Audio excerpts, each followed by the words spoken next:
With the greatest respect to that man, I cannot believe what I'm reading. The actual outcomes of such experiments need not be death. This is a professor in England saying this, okay, in one of the universities. Just as the actual outcomes of suicide attempts are often not death, nevertheless, the agent will be treating the prospect of suicide in the spirit of self-sacrifice. Not so very different from citizens who volunteer to join the military service, knowing full well they may need to give up their life at some point. In this way, the moral stigma surrounding suicide will be removed. Indeed, in a truly progressive society, because we're not progressive because we wouldn't want suicide people to do that, this route to suicide may come to be seen as a legitimate lifestyle choice, one that might even become popular if and when death comes to be medically reversible. Are you hearing the language of people that are involved in transhumanism? My modest proposal is that the taboos on suicide be lifted, such that potential experimental subjects who are told that their chance of survival are very uncertain may nevertheless agree to participate with limited liability borne by the institution to conduct the research. And the bottom line is that individuals should be presumed capable, until proven otherwise, of setting the level of risk which they are willing to tolerate, even including a level that implies a much higher likelihood of death than most people would tolerate. Such people have the makings of becoming the true heroes of the transhumanist movement.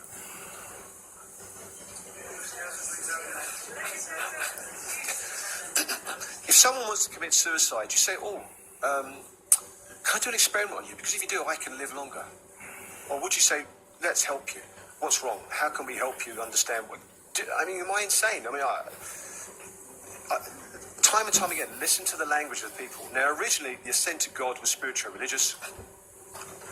Then it got changed into religion mechanical. Pay attention. Then the cosmists come along, it's religion engineering. Then the God part's gone. The spiritual part is no more. Okay?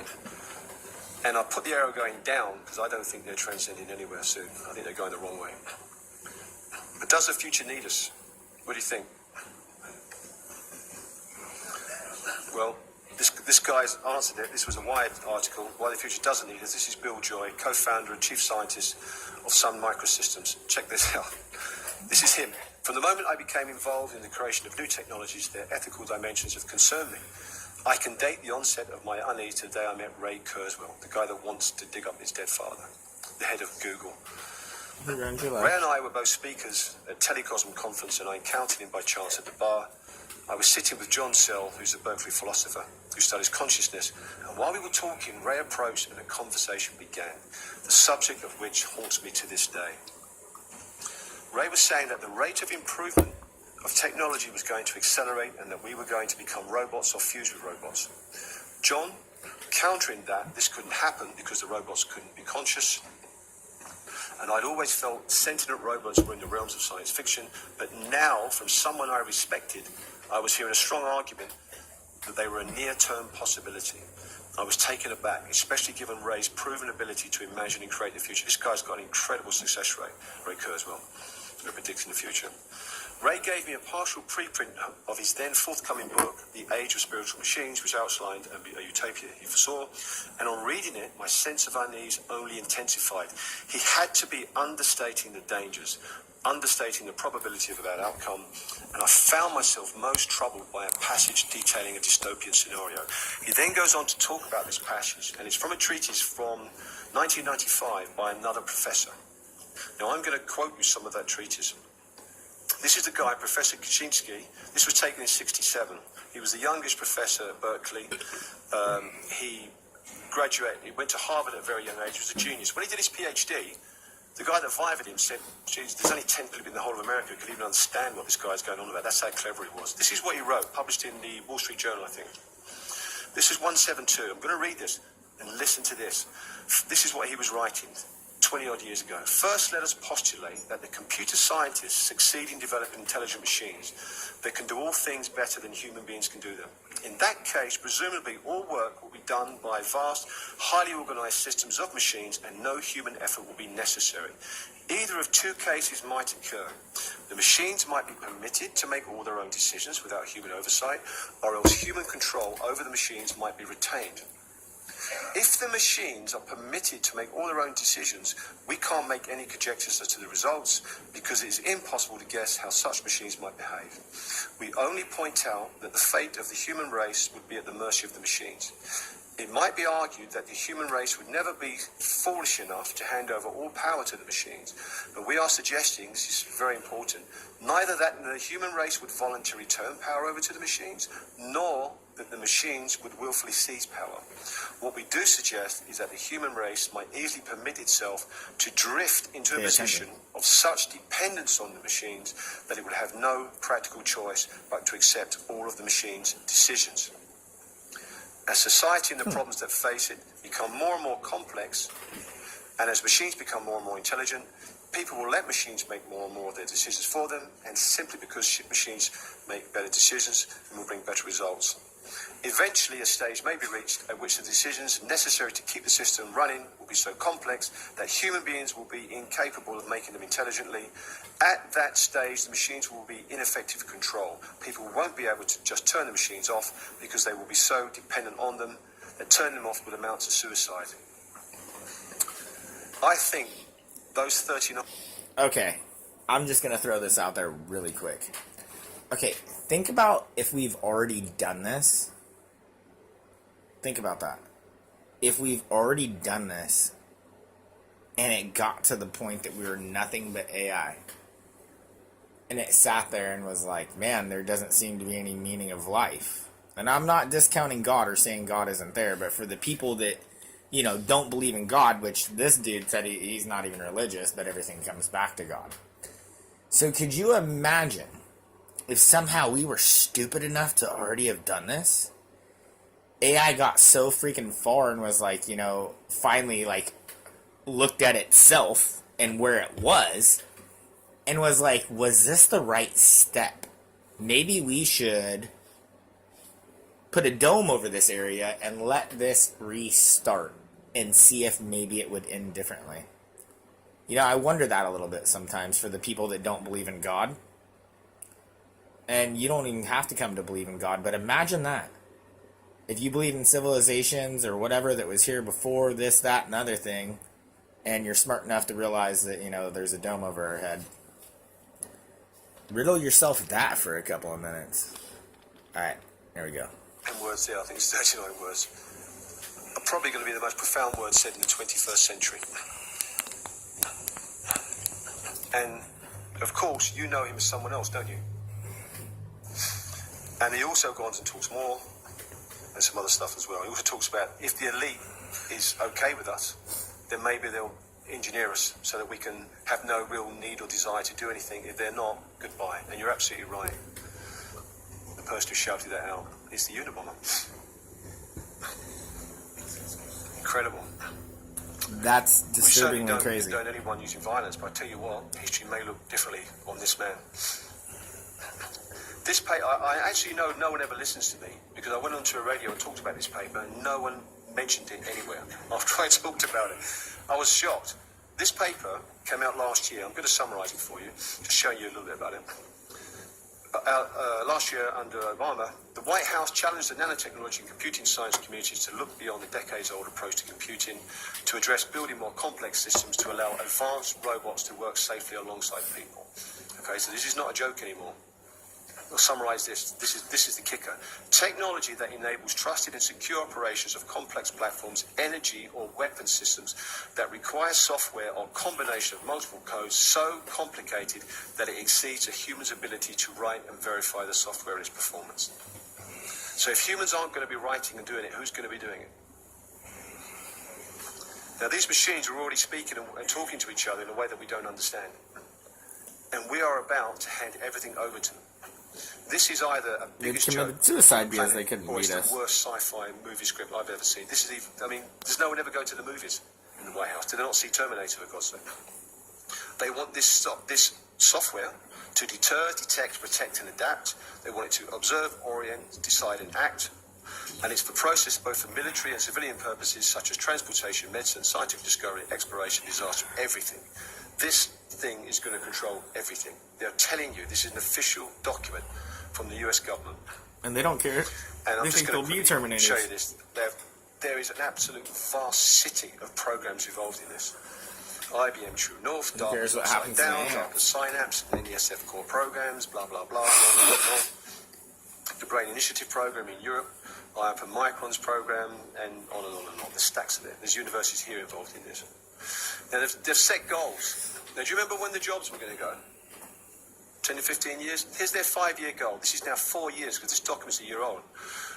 Autonomous capabilities for routine tax scenarios to be achieved, and human-machine augmented capabilities. How has no one even quoted this document? Or how come I'm the only person who's speaking about this document? What the hell is a human-machine augmented capability? Parallel goals. Identify and reverse engineer want to reverse engineer the brain. And at 15 years, which is now 14 years away, enabled large-scale design, output designs that can be prototyped into hardware. They're talking 15 years for this thing to be up and running. 15 years, exactly the same time as there'll be no jobs. Coincidence? That's it, it's in black and white, with yellow highlight. But it would never happen, would it? There you go. It started.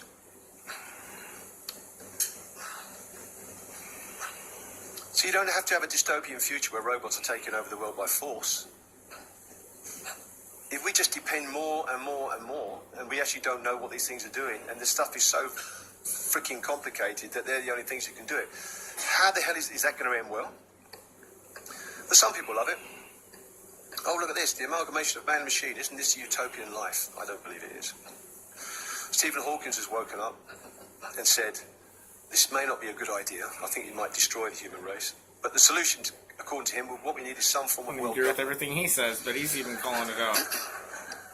To his credit, he said that might become a tyranny. But you've got human rights, haven't you? But so have they. Recently voted, 17 people to 2 voted to give robots rights. Did you know that? This was in the last few months or so. So basically they're debating whether you've got the right to beat a robot and all the rest of it. This is... Look, here's the document. I'm living in a mad world. I have no idea what's going on. We all are, mate. We all are, mate. But don't forget simple stuff, like Wi-Fi. 200 scientists talked about this and said, look, we're not safe from it. It causes all these problems. I'm just going to concentrate on that virtual technology there. This was an experiment.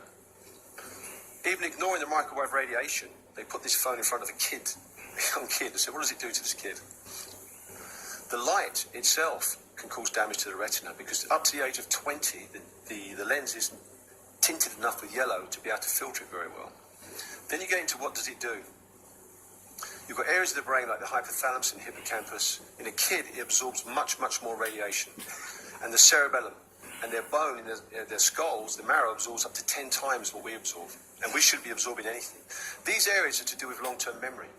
They're to do with areas that are damaged in child abuse. They're to do with areas that are damaged in dementia. Oh, pedophiles, that's great. Okay, for them, and you've got a kid in front of a phone all day long on these things. Not good.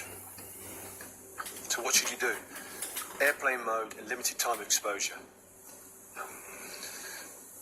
You shouldn't let a kid on for that stuff for more than 10 or 15 minutes. And really, not before the age of 12. We've all done it now. Certainly not under the age of 2.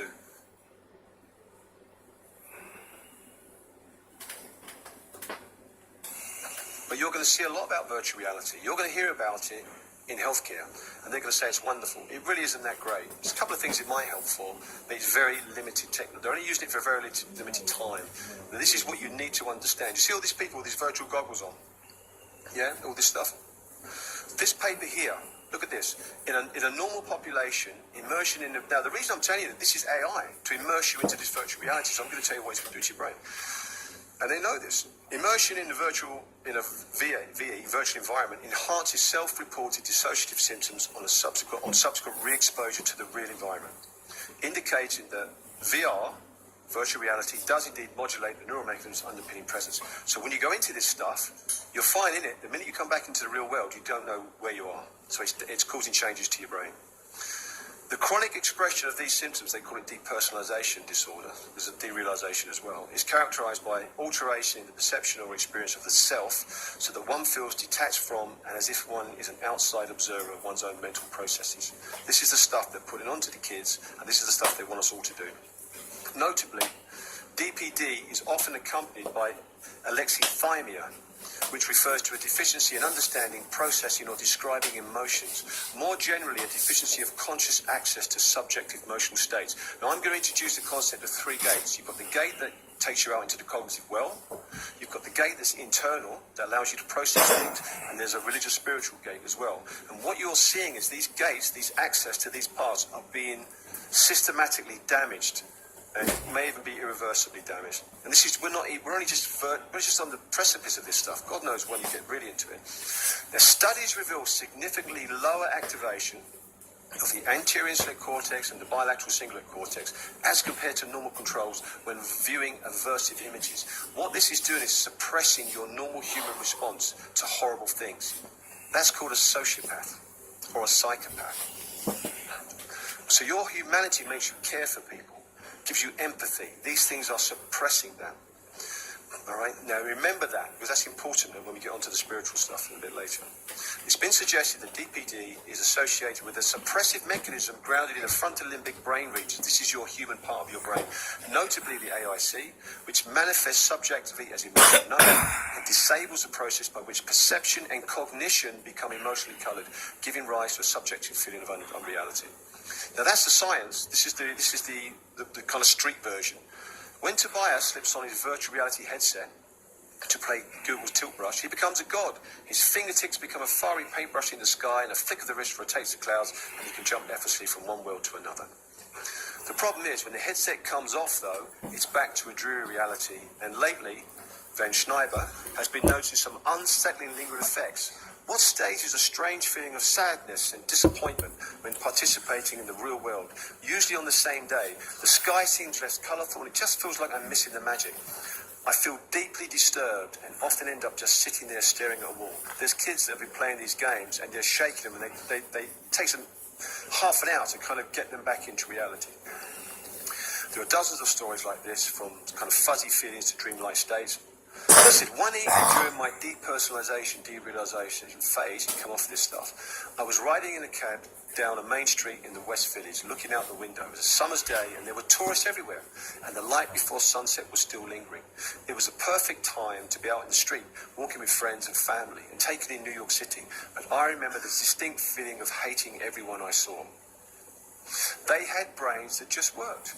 Brains that collected streams of sensory information and painted a satisfying picture of reality, just like brains are supposed to do. They most likely never questioned if what they were experiencing was real. An Australian video game journalist also said, I was very fatigued, I felt dizzy, and it definitely hits that strange point where the real world feels surreal. And this is the reality of what that science says. And they say, I'm not going to go into depth, but other people are experiencing this as well. And when you take mice and you put them in a virtual room, their GPS doesn't work. They can't map that room. When they go into the real world, they can. And you can really get into this. The reality is, what you're seeing is the brain is being changed by this. Okay? This isn't a free lunch. And you're becoming, and the part that's being changed is the part that makes you human. And it's the part that allows you to access the outside world. And what you're going to get from me is, I'm going to tell you, you are designed to be in the outside world. You are designed to be moving in the outside world. Big movements. Okay, not little movements on computers all day. Okay, so what we need is a disruption. Yeah, are you prepared for a disruption? Well, this is from a transhuman magazine, and listen to the language. Change in the direction of humanity is inevitable. Whether transhuman or posthuman, we are unlikely to be the humans of recent history in the immediate future that lies ahead. No one asked us if they wanted to do that.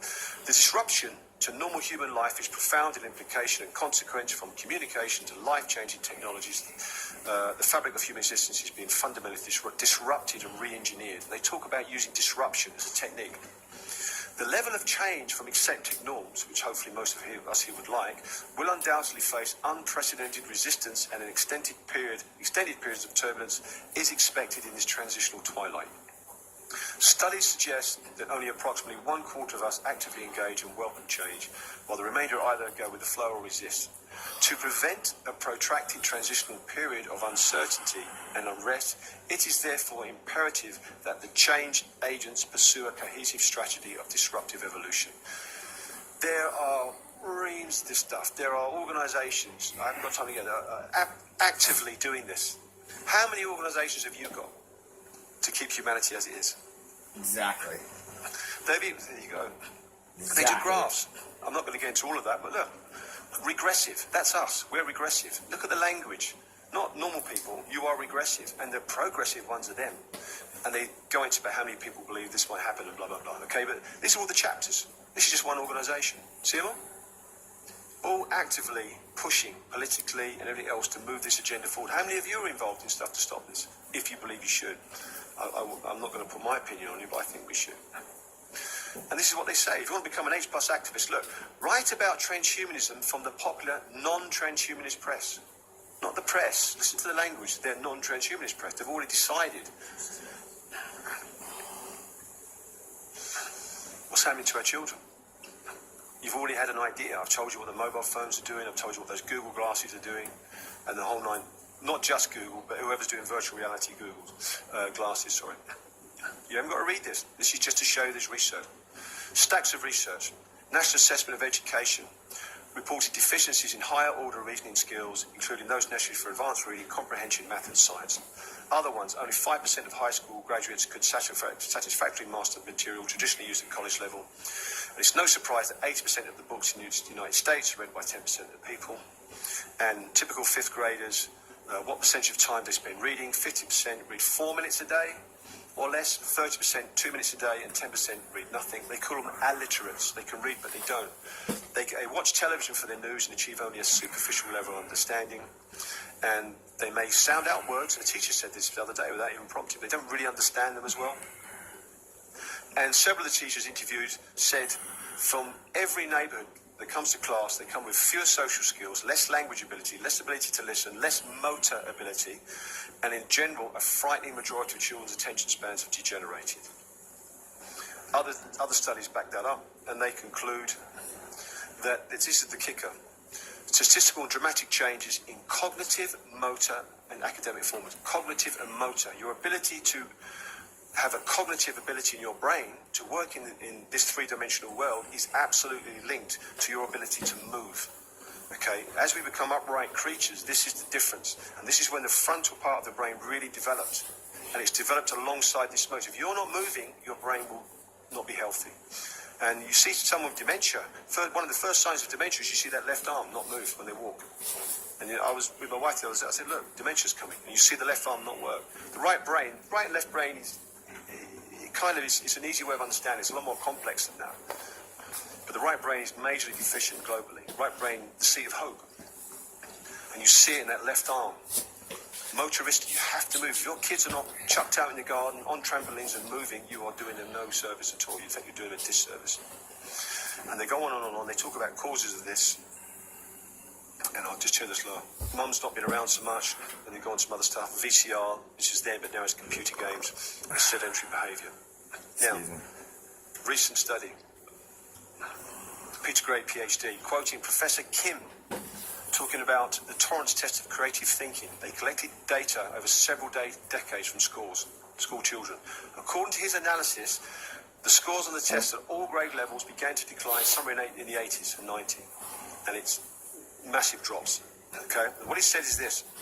Indicate that children that become less emotionally expressive, less energetic, less talkative, and verbally expressive, less humorous, less imaginative, less unconventional, less lively and passionate, less perceptive, less apt to connect seemingly irrelevant things, and less synthesizing and less likely to see things from a different angle. Well, surprise, surprise. For several decades, we as a society have been suppressing children's freedom. Anybody with a channel, please use this stuff. And now we find that their creativity is declining. Creativity is nurtured by freedom and stifled by the continuous monitoring, evaluation, adult direction, and pressure to conform that restrict children's lives today. In the real world, few questions have one right answer. Few problems have one right solution. That's why creativity is crucial to success in the real world. But more and more, we are subjecting children to an educational system that assumes one right answer to every question and one correct solution to every problem. A system that punishes children and their teachers too for daring to try different routes. We're also increasingly depriving children of free time outside of school to play, explore, be bored, overcome boredom, overcome failure. That is, to do all that they must do in order to develop their full creative potential. Who agrees with that? That's what we see, don't we, at schools? Big Gates, Ofsted, outstanding. that central control. This obviously goes back to the 50s if you understand that side of the narrative. I haven't got time to get to that. And this is also a kind of metaphor. This prison is a kind of prison of their minds. Our kids have been absolutely screwed up. And there's other things. You can argue backwards and forwards, but IQs and stuff is not good. I call this the silo world. The silo world, okay? We've gone from being interactive and now three-dimensional. And we are being absolutely closed. And as we close in our ability, our brains close. And as our motoricity and our ability to act in the world closes, so our humanity declines, because they're absolutely linked. Not just that, what about antibiotics? If you get antibiotics early on in life, even low dose, do you know you increase problems with the brain, neurodevelopmental problems with the brain?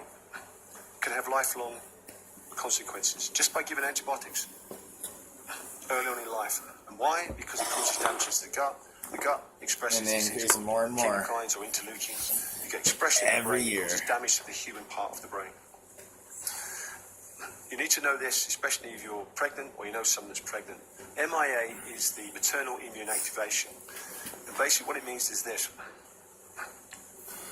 If you activate it inappropriately in a female around pregnancy, then it's linked to problems, not only as kids, neurodevelopmental problems, but also as adults. And even to things like Parkinson's and Alzheimer's. Now, how does that happen? If you're a female and you're pregnant and you get an infection, your immune system will rev up, and if it's a certain time stage of pregnancy, things that are released during that stage may damage the child's brain. And the baby may be born and not be able to interact properly in the world. Now, they did lots of studies on this, and they said, well, what causes this? Is it the infection or the immune system? It's definitely the immune system. So it's not an infection. And it's this thing called IL-6. You see that IL-6? When that's expressed inappropriately during pregnancy, it can cause damage. What the kind of damage? Cognitive flexibility gets damaged. Your ability to act in the three-dimensional world as a human. Things like selective attention, social behavior, your ability to react with others. Exploratory behavior and working memory, as well as increased sensitivity to psychomimetic drugs. Can you see the correlation between that and some of the things that other study found at school? Okay, can you see where all these things start to interact and screw with their minds? Now, they did another study, and they said, right, well, that's fine. What else might cause a problem? And they found this molecule called IL-17A, interleukin. And that's the one that goes in and causes the damage to the developing brain. And they know because they blocked all of this with antibodies. Now, why is this important, IL-6 and IL-17A? Because guess what? When you give a flu vaccine, okay, what does it do? It raises IL-6. Now, the logic behind the flu vaccine, allegedly, is, well, if a pregnant woman gets flu, she's at danger of having damage to her child. So we'll give everyone a vaccine. But the infection is not the problem. So if you've got 1 million women, some get infection, and some of them have this damage, that's not nice. But if you vaccinate 1 million women, you raise their immune system, and you raise the very thing that may cause the damage. So the logic there is the wrong way around. And look, they postulate that it might be the problem, but they always poo-poo it and say, no, it doesn't. This is a paper that talks about making vaccines. And they're patting each other on the back. Look, the formulation of this vaccine with aluminum hydroxide results in a stable vaccine that induces both antibodies and IL-17. So the vaccine, they're patting themselves on the back that they're producing the thing we've just shown that causes damages to the developing fetus. And these experiments kind of like Steve Jobs when he is like, you know, we're going to have 8 billion people before we know it. But through prenatal care and vaccines, we can take care of that problem. Everybody starts clapping. It's like, I guess you were the 500 million that plan on fucking existing while we all, the rest of us die. call the importance of formulation studies with aluminium containing adjuvants for the development stage. So they say, look, get that aluminium in there.